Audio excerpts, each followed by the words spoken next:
Kesehatan Dunia (WHO) menyebutkan bencana kesehatan akan terjadi di jalur Gaza. Hal ini disebabkan serangan dari Israel belum juga usai dan pengungsian massal terjadi.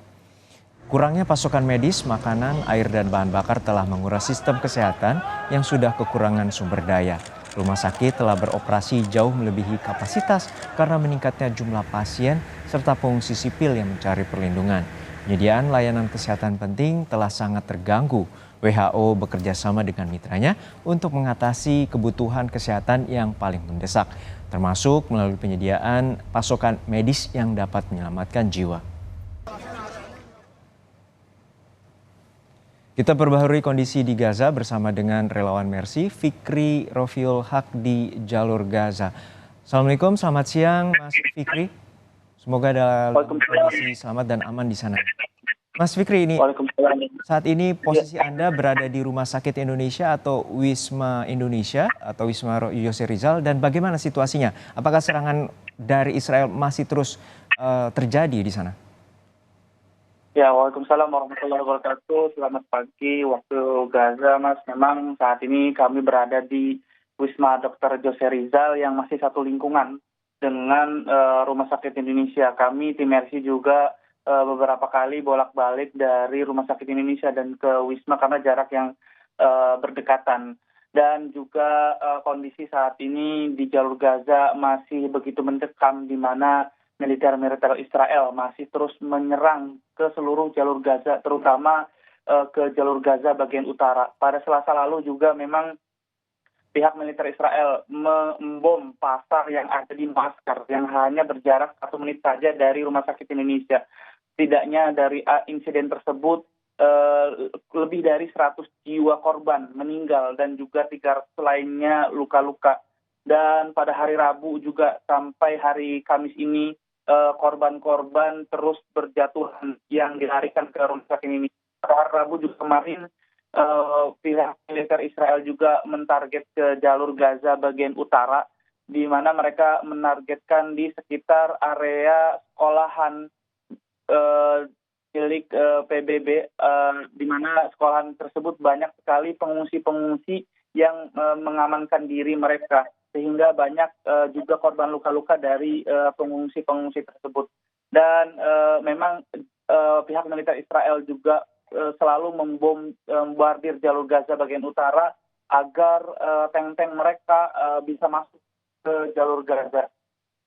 Ya, Mas Fikri, kami turut prihatin dan juga bersimpati atas upaya Anda yang saat ini menjadi relawan Mercy di sana dan membantu proses perawatan medis baik bagi para korban warga sipil yang saat ini berada di Rumah Sakit Indonesia. Dan hingga saat ini bagaimana? Berapa banyak pasien dan juga bagaimana juga warga yang saat ini terpaksa juga harus berlindung, dalam tanda kutip berlindung di rumah sakit yang juga menjadi target serangan dari Israel? Ya, sampai saat ini memang kami mendapatkan update dari Kementerian Kesehatan Palestina, setidaknya 9.000 jiwa lebih meninggal akibat serangan agresi Israel. Di antara mereka 4.000 lebih anak-anak dan juga 2.000 lebih wanita. Dan untuk korban luka-luka juga sudah mencapai angka 22.000 lebih. Dan juga kami mendapatkan update dari Rumah Sakit Indonesia. Rumah Sakit Indonesia telah menangani 1.200 lebih korban jiwa dan juga lebih dari 4.000 korban luka-luka yang dilarikan ke Rumah Sakit Indonesia. Tentunya para pengungsi-pengungsi saat ini mereka dalam keadaan ketakutan dan mereka dalam keadaan juga prihatin karena kan memang banyak mereka tidak mendapatkan tempat tidur ataupun ruang-ruangan. Karena memang Rumah Sakit Indonesia juga sudah benar-benar dipenuhi dengan para pasien-pasien. Saya juga mendapatkan kabar dari teman saya yang dirawat di Rumah Sakit Indonesia. Mereka sudah beberapa hari tidak mendapatkan ruang untuk beristirahat, dikarenakan memang di Rumah Sakit Indonesia saat ini mengalami terkhusus juga di seluruh Rumah Sakit Indonesia yang ada di jalur Gaza. Mereka saat ini mengalami krisis obat-obatan serta bahan bakar. Tadi malam juga kami mendapatkan update dari Ketua Rumah Sakit Indonesia bahwa jam 11 malam waktu Gaza Rumah Sakit Indonesia akan mengalami pemadaman listrik. Namun alhamdulillah sampai saat ini memang listrik di lantai 1 Rumah Sakit Indonesia masih menyala, mengingat pihak medis tentunya membutuhkan listrik di ruangan gawat darurat. Yang saya lihat juga semalam juga lantai 2 sampai lantai 4 Rumah Sakit Indonesia juga sudah mengalami pengurangan daya listrik. Ya, untuk saat ini bisa Anda gambarkan situasi, tentu kita juga sempat mendapatkan visual dari media setempat atau media luar negeri terkait dengan situasi pemboman atau bombardir dari serangan Israel di Gaza Utara. Untuk saat ini bagaimana kondisi permukiman maupun wisma, dan saat ini warga meminta atau warga yang menderita akibat serangan Israel ini terus berlindung di Rumah Sakit Indonesia? Ya, tentunya dentuman-dentuman masih terus dari maupun dari Rumah Sakit Indonesia. Akhirnya sekali plafon-plafon yang runtuh, dan Rumah Sakit Indonesia juga mengalami kerusakan, serta wisma kita tempat kita tinggal juga mengalami kerusakan berat, sehingga memang beberapa malam terakhir kami juga tidak bisa beristirahat di wisma, mengingat keadaannya sangat-sangat tidak begitu kondusif, sehingga kami mengamankan diri di basement Rumah Sakit Indonesia. Dan juga para masyarakat yang ada di jalur Gaza bagian utara, mereka memang saat ini dalam keadaan pasrah, tidak bisa berbuat apa-apa karena mereka banyak sekali yang sudah berlindung ke sekolah-sekolahan, namun sekolah-sekolahan juga tentunya menjadi target serangan Israel. Bukan hanya sekadar sekolahan, bahkan Rumah Sakit Indonesia juga menjadi di area Rumah Sakit Indonesia juga menjadi target sasaran serangan Israel. Untuk saat ini bagaimana dengan bantuan yang seperti Anda gambarkan tadi, situasi sangat genting, sudah krisis pasokan medis dan juga fasilitas juga makin terbatas. Seperti apa nantinya untuk mengupayakan bantuan bagi warga yang terluka ataupun menjadi pasien saat ini di Rumah Sakit Indonesia?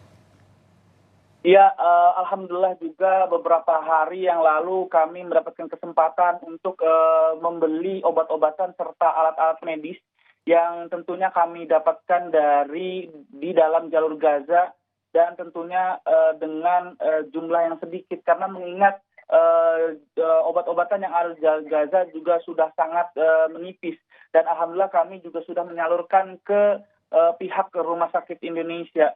Dan untuk bantuan-bantuan dari perbatasan yang ada di Rafah antara Gaza dan Mesir, memang beberapa pekan lalu sudah ada 20 truk kemanusiaan yang masuk ke jalur Gaza. Namun 20 truk ini sangat tidaklah mencukupi, di mana memang sebelum terjadi peperangan saja 500 truk bantuan kemanusiaan, makanan, serta obat-obatan lainnya pun setiap harinya harus memasuki rumah sakit, harus memasuki jalur Gaza. Tentunya bantuan-bantuan 20 truk ini masih belum mencukupi bagi rumah sakit yang terus menangani pasien di jalur Gaza. Dan sampai saat ini saya belum juga mendengar berita terkait truk-truk bantuan yang masuk ke jalur Gaza. Namun kami mendapatkan update bahwa kemarin perbatasan Rafah sudah dibuka untuk keluarnya pasien-pasien terluka dan juga warga asing. Iya, terakhir ini Mas Fikri, dari informasi Kemlu ada 10 warga negara Indonesia dan 3 diantaranya adalah relawan Mercy termasuk Anda. Hingga saat ini bagaimana kondisi kedua rekan Anda dan sudah berkoordinasi dengan Kemenlu bila nanti kita juga tidak harapkan situasi semakin memburuk, seperti apa prosedur keselamatan? Ya, memang kami juga sudah mendapatkan kabar dari WNI lainnya. Mereka kemarin 7 WNI memang saat ini sudah mengkonfirmasi untuk mengevakuasi mereka ke luar jalur Gaza. Dan kemarin juga 7 WNI sudah mengupayakan keluar dari jalur Gaza, namun keadaannya memang saat itu di jalan masih banyak dentuman bom dari pihak militer Israel. Akhirnya sampai hari ini juga mereka masih terus mengupayakan untuk mengevakuasi diri mereka. Dan untuk 3 relawan RC lainnya, memang kami memutuskan untuk tinggal di jalur Gaza, mengingat kita akan insya Allah akan terus membantu warga Gaza, terutama di rumah sakit Indonesia. Baik, kami terus bersimpati dan juga turut prihatin dan kami juga turut mendoakan agar keselamatan Mas Fikri dan juga dua relawan Mercy yang saat ini berjuang untuk membantu warga Palestina yang saat ini tengah mencekam dan menderita akibat serangan Israel. Terima kasih sekali lagi Fikri Rofiul Haq, relawan Mercy yang saat ini berada di Gaza Utara, Gaza, Palestina telah berbagi bersama kami di Kompas Siang.